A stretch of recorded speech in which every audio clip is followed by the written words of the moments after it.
আমরা যেন দেবীগঞ্জ বোদাকে বাংলাদেশের মানচিত্রে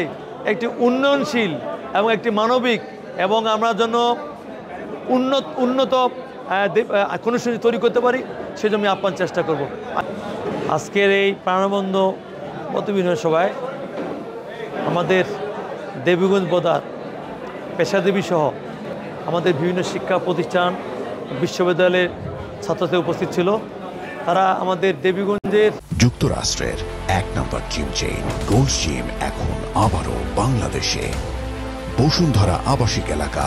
ও বসুন্ধরা সিটি শপিং মলে এবং বোদার অবকাঠামোগত বিষয়গুলো তুলে ধরলেন, কি উন্নয়ন করব এবং আমাদের বেকারত্ব, আমাদের মাদক সহ আমাদের বিশেষ করে আমাদের ছেলে মেয়েদের কোচিংয়ের জন্য ভর্তির জন্য কোচিংয়ের জন্য যে আবাসন সমস্যা এবং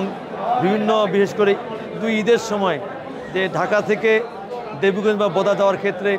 তাদের যে এই সমস্যাগুলো তৈরি হয় সেই বিষয়ে কী ভূমিকা নিব এবং আমি আশা করছি এই বিষয়গুলো অবশ্যই গুরুত্ব সহকারে আমি বিবেচনা করব। আমি এমপি হলে ইতিমধ্যে আমাদের দল থেকে সিদ্ধান্ত নেওয়া আছে আমরা প্রথম 18 মাসে 1 কোটি বেকারের চাকরি দেওয়ার ব্যবস্থা করব। সেক্ষেত্রে আমি এটুকু বলতে চাই যে আমাদের দেবীগঞ্জ বোদা থেকে যেন বেশি সংখ্যক ছেলে মেয়ের চাকরি হয়,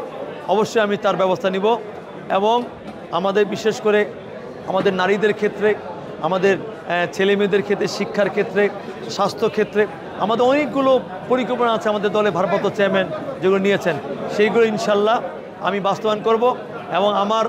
প্রায়োরিটি থাকবে একটাই, চিন্তা থাকবে একটাই, আমরা যেন দেবীগঞ্জ বোদাকে